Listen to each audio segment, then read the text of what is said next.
Hello दोस्तों, मैं कृष्ण कुमार यादव और आज हम पढ़ेंगे प्रश्नावली 5.2। ठीक है दोस्तों, इससे पहले हम प्रश्नावली 5.1 पढ़ चुके हैं। अब हम पढ़ेंगे प्रश्नावली 5.2। ठीक है दोस्तों, तो प्रश्नावली 5.2 पढ़ने से पहले आज मैं आपको एक बात बता देना चाहता हूं। तो ठीक है, तो देखो हमने प्रश्नावली 5.1 में समांतर श्रेणी की परिभाषा पढ़ी और उसी से पूरी प्रश्नावली के प्रश्न सोल्व किए। ठीक है दोस्तों, तो प्रश्नावली जो 5.2 है इसमें एक सूत्र काम आएगा जिसका नाम है पदों की संख्या ज्ञात करने का सूत्र। क्या नाम है दोस्तों? पदों की संख्या ज्ञात करने का सूत्र। ए क्या होता है? हमारा प्रथम संख्या, और एन ये क्या है? पदों की संख्या। ठीक है, तो एक के जब एन लग गया तो क्या हो गया? यह पदों की संख्या हो गई। ठीक है दोस्तों, तो ए एन बराबर होता है ए प्लस कोष्टक n-1 कोष्टक डी। आप इस उत्तर को अच्छे से याद कर लीजिए। ठीक है दोस्तों, पूरी कंप्लीट प्रश्नावली 5.2 इसी सूत्र पर आधारित है। ठीक है दोस्तों, तो आपको इसे अच्छे से याद कर लेना है। ठीक है, अपने दिमाग में अच्छे से सेट कर लेना है। अब देखो ये सूत्र क्या होता है। ए एन का मतलब क्या होगा दोस्तों? हमें पता है एक का मतलब क्या होता है। एक का मतलब होता है प्रथम पद या पदों की संख्या। ठीक है, जैसे अब मैं आपके सामने एक समांतर श्रेणी लिख दूं। ठीक है, 1 2 3 4 5 डॉट डॉट डॉट। ठीक है दोस्तों, अब देखो इसमें अंतिम पद हमें 20 दिया हुआ है। ठीक है, कितना दिया हुआ है? 20 दिया हुआ है। अब देखो हमारे पास जो ए एन है, ए एन क्या होगा? हमें कोई सा भी पद दे देगा, 5 7 10 15, और उससे हम पता लगा लेंगे कि हमारे कौन सा पद है। जैसे 5 कितने नंबर पर है? 1 2 3 4 और 5। 5 कितने नंबर पर है? 5वें नंबर पर है। तो हम ए एन पर बराबर 5 रखकर पता लगा सकते हैं कि जो 5 है वो कितने नंबर पर है? 5 नंबर पर। इसका मतलब क्या हुआ? ए एन क्या होता है? पदों की संख्या, कि कौन से नंबर पर है। ठीक है दोस्तों, आगे देखिए हमारे पास क्या आता है? ए। अब ए क्या होगा? ए जो हमारी समांतर श्रेणी होगी इसमें ए क्या होता है? 1। जो प्रथम पद होगा वो क्या कहलाएगा? ए कहलाएगा। ठीक है, उसके बाद आता है हमारा n-1। n-1 क्या होता है? n होता है पदों की संख्या। जैसे हमें 10वां पद ज्ञात करना है तो हम लिख देंगे 10-1।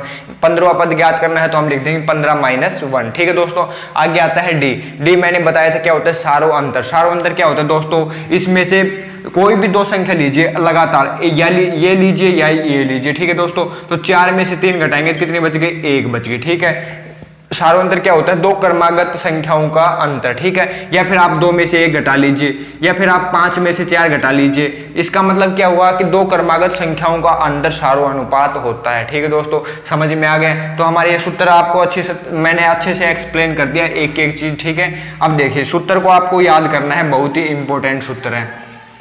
हमारा सूत्र क्या हो गया? ए एन बराबर ए प्लस कोष्टक n-1 कोष्टक डी। ठीक है, अब देखो हमारे पास पहला प्रश्न क्या है? निम्नलिखित। निम्नलिखित का मतलब क्या होगा? नीचे लिखी हुई सारणी में रिक्त स्थानों को भरिए। रिक्त स्थान कौन से? जो प्रश्नवाचक चिन्ह है ये रिक्त स्थान है। ठीक है, आप इन्हें रिक्त स्थान बोल लेंगे। ठीक है, तो इन प्रश्नवाचक चिन्ह है जो मैंने प्रश्नवाचक चिन्ह लगा रखे हैं इनको भरना है हमें। ठीक है, जहां एपी का प्रथम पद ए।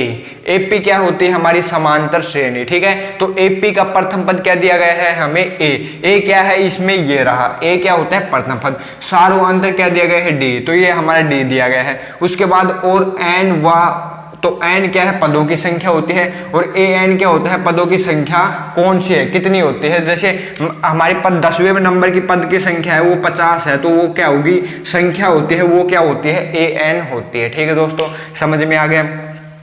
अब देखिए ए एन हमें दिया गया है, तो अब पहला प्रश्न का देखिए हमारे पास प्रश्न नंबर 1 क्या है?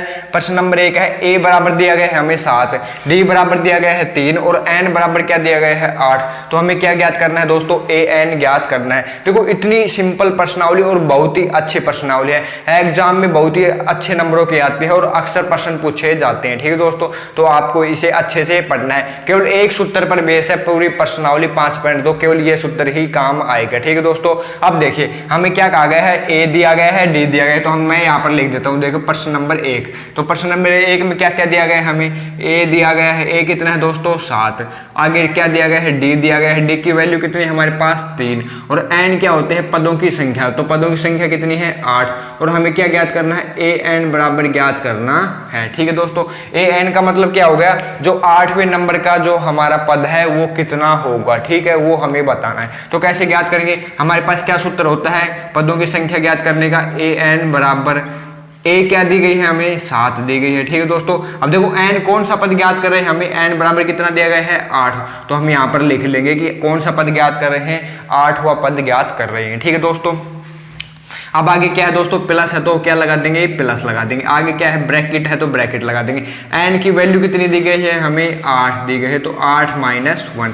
डी क्या होता है हमारा सार्वनुपात, सार्वनुपात कितना दिया गया है 3। ठीक है, अब देखिए क्या आ गया, 7 प्लस 8 में से 1 गया तो कितने बच गए 7, और 7 को 3 से गुणा करना है। ठीक है, तो क्या आ जाएंगे 7 प्लस 21, 7 ये 21, तो कितने आ गए 21 प्लस 7 कितने हो गए दोस्तों हमारे पास, 21 प्लस 7 कितने हो गए 28 हो गए। तो हमारे A8 की वैल्यू कितनी आ गई दोस्तों, हमारे पास 28 आ गई। ठीक है, कितनी आ गई, पहले जो हमारा जो रिक्त स्थान था उसमें A8 की वैल्यू क्या आएगी दोस्तों, 28 आ गई, तो हम यहाँ पर लिख देंगे कितनी आ गई, A8 की वैल्यू 28। ठीक है, अब चलते हैं हम प्रश्न नंबर 2 पर। ठीक है, इसको नोट कर लीजिए, मैं रब कर देता हूँ। ठीक है, अब देखिए हमारे प्रश्न नंबर 2 क्या है, प्रश्न नंबर 2 में हमें a की वैल्यू कितनी दी गई है -18, d की वैल्यू क्या करनी है हमें ज्ञात करनी है, और n की वैल्यू क्या दी गई है 10 दी गई है, और an की वैल्यू कितनी दी गई है 0 दी गई है। ठीक है दोस्तों, तो मैं यहाँ पर लिख देता हूँ प्रश्न नंबर 2। तो a की वैल्यू कितनी दी गई है हमें -18।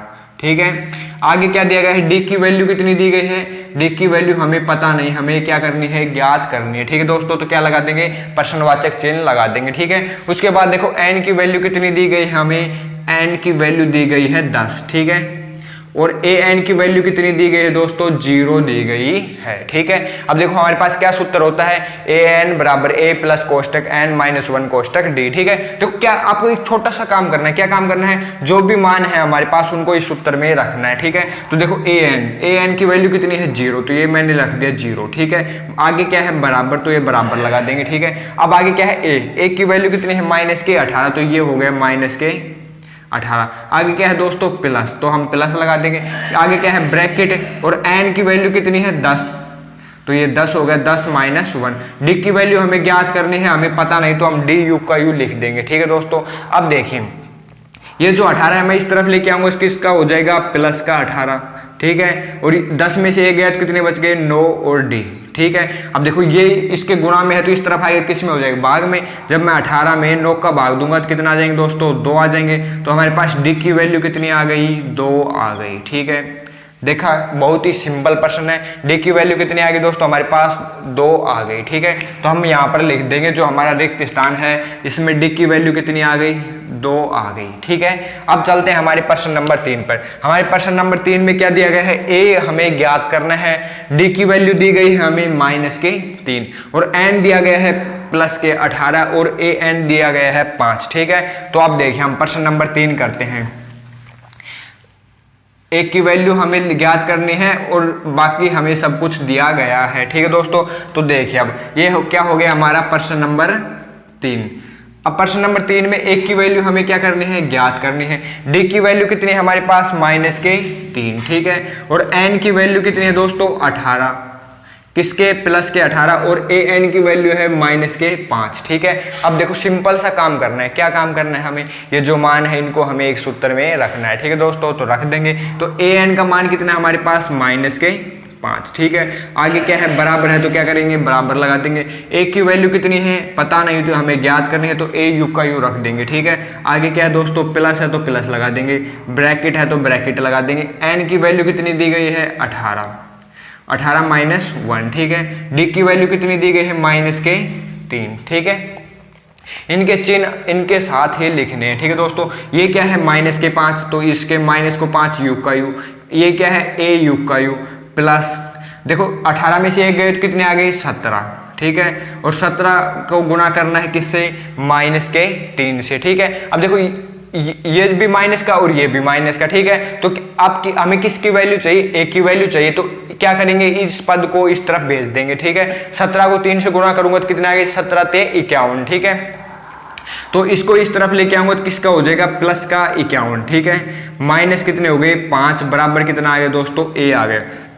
अब देखियो 51 में से कितने जाएंगे 5 जाएंगे तो कितने बच गए दोस्तों 46 बच जाएंगे। हमारे पास कितने बच गए, एक की वैल्यू कितनी आ गई 46 आ गई। ठीक है दोस्तों, समझ में आ गया। देखो बहुत ही आसान प्रश्न है, केवल क्या करना है, हमें जो वैल्यू दी गई है उनको केवल इस सूत्र में रखना है। ठीक है दोस्तों, अब चलते हैं हमारे प्रश्न नंबर 4 पर। तो प्रश्न नंबर 4 में क्या कहा गया है, हमें क्या ज्ञात करना है दोस्तों, n यानी पदों की संख्या ज्ञात करनी है हमें। किसमें, प्रश्न नंबर 4 में। तो अब देखिए प्रश्न नंबर 4 में क्या करना है, हमें पदों की संख्या ज्ञात करनी है। ठीक है, अब देखिए एक की वैल्यू कितनी दी गई है हमें, -18.9। ठीक है, कितनी दी गई है, -18.9। और डी की वैल्यू कितनी दी गई है, 2.5। ठीक है, और एन हमें ज्ञात करना है और ए एन की वैल्यू दी गई है 3.6।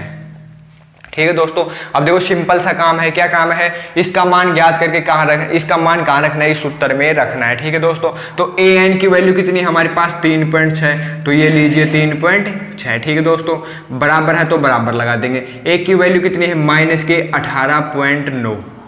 ठीक है, आगे क्या है, प्लस है तो प्लस लगा देंगे, ब्रैकेट है तो ब्रैकेट। एन की वैल्यू कितनी है पता नहीं, हमें ज्ञात करने है -1। डी की वैल्यू कितनी है दोस्तों, 2.5। ठीक है, अब देखो ये माइनस का है तो इस तरफ आएगा किसका, हो जाएगा प्लस का। तो कितने हो गए, 18.9 प्लस 3.6। ठीक है, इनको जोड़िए, इनका योग कितना आ गया, 22.5। ठीक है, आगे क्या है, बराबर है तो बराबर लगा देंगे। आगे क्या है, प्लस कितने आ गए, n-1 और क्या है 2.5। ठीक है दोस्तों, अब देखो 2.5 का 22.5 में भाग चला जाएगा, क्योंकि ये इसके गुणा में है तो इस तरफ आएगा, किसके भाग में चला जाएगा, तो क्या आ जाएंगे हमारे पास 22.5 अपॉन में 2.5। ठीक है दोस्तों, आगे क्या आ गया, n-1। अब देखो ये कितने हो गए, 225 और ये कितने हो गए, 25। इस क्योंकि एक पॉइंट से एक पॉइंट हट जाएगा। ठीक है, अब 25 का 225 में भाग देंगे, कितनी बार जाएगा, 9 बार। कितनी बार, 9 बार। ठीक है दोस्तों,